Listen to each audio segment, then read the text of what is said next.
brought to you by Puneet Balan Group and Maharashtra Tourism.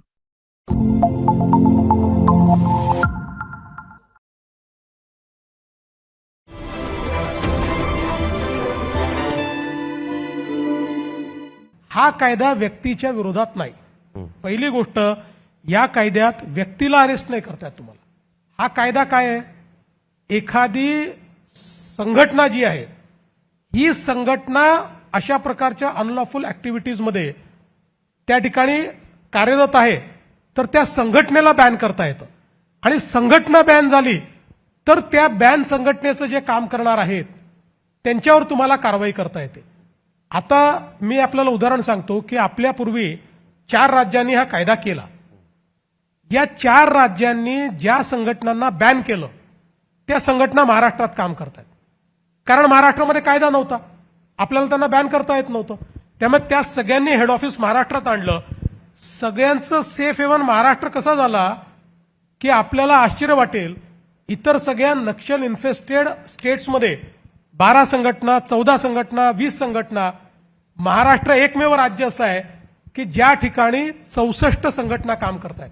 बरं, मी सभागृहामध्ये दाखवून दिलं की या संघटना मी म्हणतो म्हणून नाहीये, या अशा प्रकारचं काम करणाऱ्या संघटना आहेत. हे लोकसभेमध्ये युपीएच्या काळामध्ये युपीएच्या होम मिनिस्टरनी सांगितलेलं आहे. युपीएने या संदर्भात सुप्रीम कोर्टामध्ये एक ॲफिडेव्हिट देखील सादर केलेलं आहे. सगळ्यात महत्वाचं मी एक आपल्या माध्यमातून सर्वांना सांगू इच्छितो की हा कायदा इतर कायद्यांपेक्षा वेगळा काय आहे.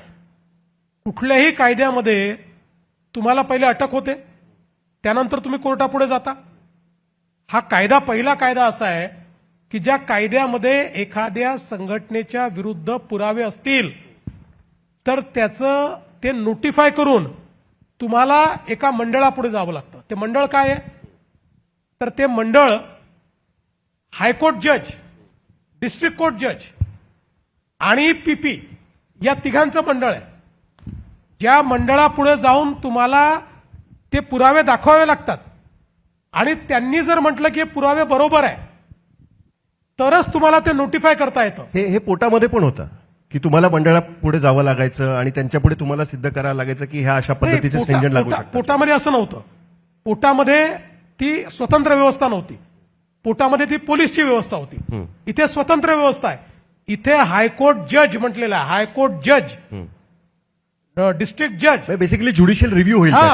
पहिले ज्युडिशियल रिव्ह्यू होईल.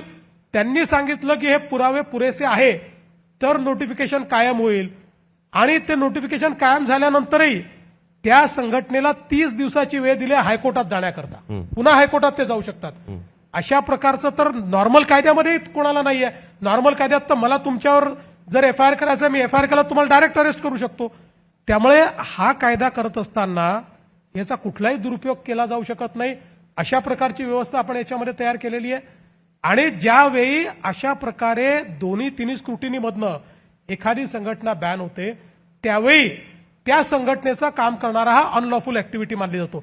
त्यामुळे मला असं वाटतं या कायद्यामध्ये म्हणजे जे काही याच्या विरुद्ध सांगितलं जातं की तुम्हाला सरकार विरुद्ध बोलता येणार नाही, असं बिलकुल कुठेही नाही. तुम्हाला सरकार विरुद्ध लिहिता येणार नाही, असं कुठेही नाही. मला कोणी दाखवून द्यावं किंवा सरकारच्या विरुद्ध तुम्हाला आंदोलन करता येणार नाही, असं कुठेही नाही आहे.